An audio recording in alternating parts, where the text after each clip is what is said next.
Hey gang, welcome back to Joe Daddy's Garage. Today's video, well, it's a continuation of the Cobra Jet project. Now, as you know, I had painted it, buffed it, had a problem, broke through, repainted it, and it turned out really nice. However, there's still some things that I had to deal with. Now, one of those things was a buildup of clear coat up on top of the quarter panel. So I'm going to go through the process of knocking that down as best I can. I'm going to show you how I'm going to do that in just a minute. I also went over most of it with with sandpaper. I used some 1000 grit DA paper to get rid of any of the dust nibs and also get rid of some of the orange peel. And then I sanded it through the various levels. You know, I went 1000, 1200, 15, 2000. 2500, and then I went over those areas with the 3000 grit on the DA as well. So I'll show you all that stuff in just a minute, but take a look at the video. And if you would, let me mention to you, there's a tip jar down below. There's also links to Patreon and Amazon and all those things. If you want to take advantage of that, by all means do so. Let's take a look at the video. Now, I'm not sure how many people have seen it, but I have done this before. When I had repainted the 68 Mustang Jade, I had painted it the first time and I had problems with the coverage, and I resprayed the whole car because that's the way I am. So I did this same process on the driver's side quarter panel, the lower section of the quarter panel, and it seemed to work fine. I did not attempt this on the door. I know I had a run on the driver's side door for the Cobra Jet, and I elected to use a razor and scrape it down instead of using the glazing compound. And I thought, you know, I don't want to run the chance of breaking through this clear coat. I know there's a lot there. I know that it's really heavy on the upper section where it meets the sail panel. So I thought, I'm going to give this a shot. I can't, really hurt anything. So I put the glazing compound on there, and then I went through a variety of different sandpapers. So I believe I actually started out with 800 because I needed to get through that bigger, thicker area first. So I went over it with 800, and then I worked my way through with different blocks. I used a round block. I also used my little kind of square block that I have, and just kept going and taking my time. Here, this is I believe the square block. So I was trying to bring that high spot down, and in the process you sand off the glazing compound. So you can see that, the red coming off. And I was really focused on keeping the sanding blocks up on that upper edge, because I felt like if I let it taper down and dig into where the compound is, it's going to break through the clear coat on that lower section a lot easier. So I just kept on going through the different sanding blocks and papers until I was happy with the results.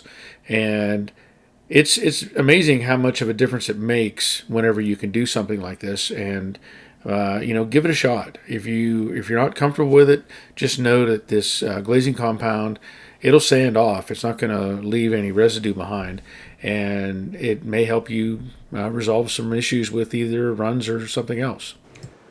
So first go around helped some of it. This is actually some of the filler glazing putty, but you can see the shininess of where the dam is. And it comes up there, right there. It gets really heavy right here in the middle. So I'm not going to sand more of this until I add more glazing putty on top. So I'm going to get that on there, let it set, and try again. Now I know I didn't demonstrate it the first time, but this is all I did with this glazing compound. I tried to get on the low side, let's say, of the sag, or however you want to label it, and build that up without putting too much on top of the thick part. And it's kind of tricky, you know, when you're doing body work, you kind of can level stuff out a lot easier. But in a situation like this, you kind of have to just add material and hope for the best in a way, you know, because once it's there, it'll sand off. But I'd rather be doing regular body filler on, you know, a fender or something like that. I think that's a lot easier than this. The risk isn't as great, obviously, with doing regular body work, but you know, you have to do what you have to do to try to make this stuff work out. Now, I will say I've heard from other people that they have seen even really well done cars have this buildup, and you know, it's really hard to get around it because this panel, it's so long, and you have to get enough material on it, which is what I made the mistake the first time. I didn't get enough material on it, and it's so long that you almost have to like envision a different way to spray the clear coat. So I'm kind of glad this happened because it lets me have a better understanding of the next one.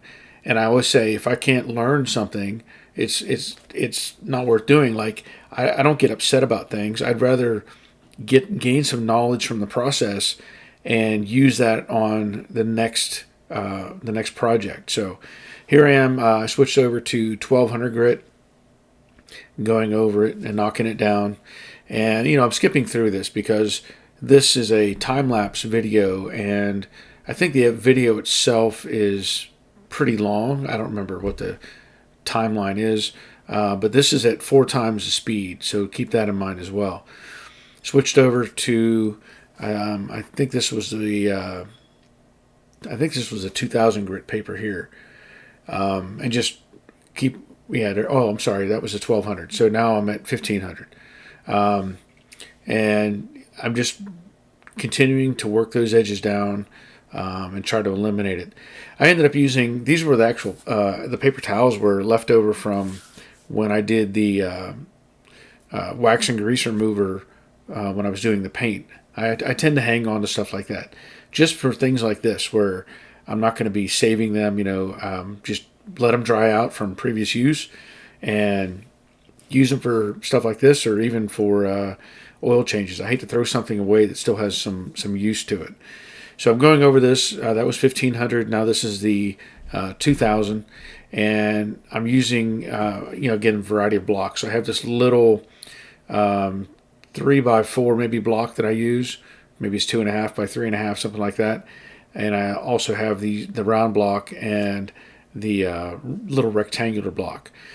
Later on, I switch over to the soft foam block that I use, and I like that because you can get up in the radius and not worry so much about digging in. It just kind of lets it collapse, you know, up into the radius. And I'm, you know, dry this out, get a look at it, and continue on. So here I'm switching over, and I'm starting on the deck lid.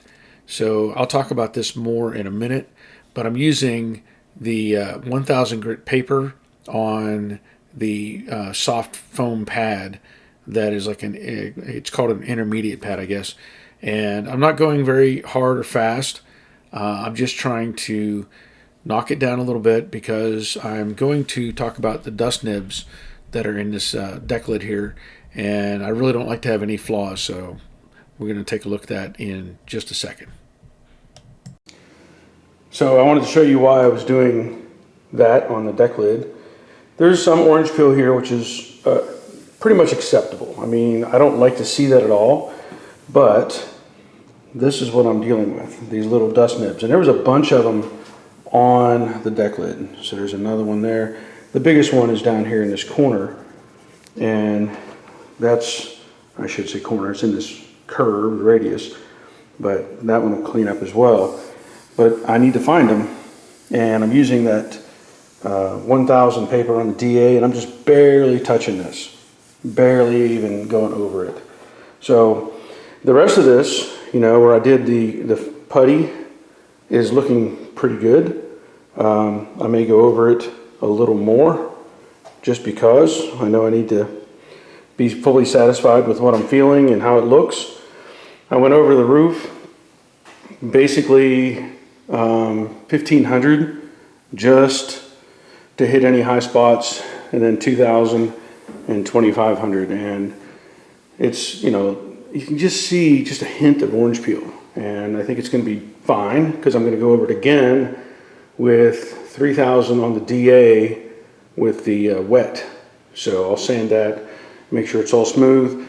More than likely I will use 1500 on a round, my round door block to get down in this corner, knock that down, and maybe 1500 on these other ones just to knock them down as well. So we'll see how it turns out. So I started with 1500 on that little rigid block that I have. It's like 2.5 by 3.5 or whatever the dimensions are. And I use that because I can focus on those dust nibs and try to knock them down. And you can see the buildup of white on there, which is the clear coat. So, you know, I've got to be careful with this. Obviously, that little dust nib, or the big dust nib in the corner, I was using the corner of that block. I was just using the edge of it to get on top of that and knock it down. So wipe it down, dry it off a little, and try to identify those little areas. So there I was using that again, just in that, just the corner of, or the edge of the block itself. So dry it out, get a look at it, see what I may have missed, and continue on getting those out of the way. And I think I'm just about finished up with the 1500 here, and I switch over to the 2000 and continue the process. It's tedious, I know. I've talked about it before, and it's you know, it's just something that you have to be willing to do to make these things look good. So wipe it down again, still using that corner to get into that one. Switch over to the softer block, and this should be the 2500. So I'll go over it, get it over the whole deck lid. I did not do the back section yet where the letters are going to go. Dry it off, make sure everything looks okay, and then I continue on using the DA on the roof of the car, as I mentioned.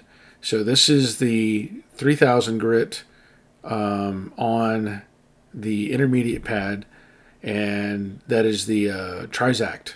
So this, you can see it's creating a lot of white residue, which is clear coat, obviously. So I'm not pushing hard, I'm just kind of letting it ride on top and taking down just enough to get rid of the orange peel and any of the sanding scratches from the other blocks. This turned out really nice. I was really very happy with that. Being careful here, not digging in, just trying to let it glide over the top of the sail panel, trying not to dig into the corner. And you know, the intermediate pad, I want to say block, the intermediate pad lets you kind of collapse the corner up into the radius so that you don't create a hard edge. So wipe it down, dry it off, and get another look at it. Okay, so you saw what I went through where I was sanding and trying to address all the issues that I had with it. I'm not going to get enough done this week. I've had other things going on, and I wasn't able to get out here and do as much as I wanted. So at this point, this fender still has some dust nibs in it that I'll have to address. This fender has been hit with the 1000 grit to knock down the dust nibs, and then 12, 1500, 2000, and 2500. I still have to go over this with the 3000 grit. Now this is what I was using before. This Mirka 3000, it's a little bit thicker, but I'm pretty sure this is just worn out and not doing anything anymore. So I'd ordered a box of the 1000 grit, the 3000 grit from 3M, Trizact, and that's this piece right here. So it's a bit thinner than the Mirka. However, I have gone over the roof, pretty much no orange peel. You know, it's feeling really, really good.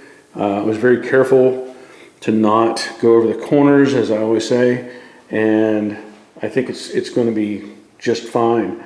So this quarter panel, I had a similar situation where I had a buildup of clear coat in that area. I think I got enough of it out to make me happy. And I also went over the deck lid. And this was, you can see a little bit of orange peel up here at the top. I was more interested in getting the dust nibs out, and that 1000 grit did that.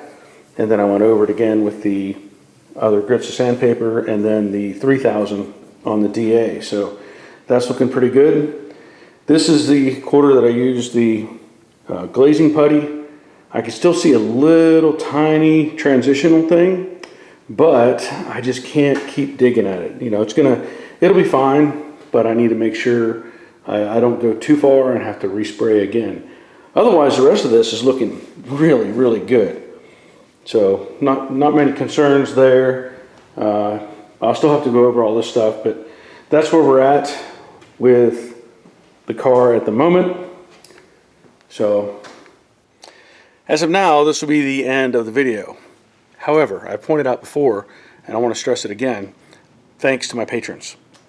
They're the ones that continue to support me and help me keep making these videos.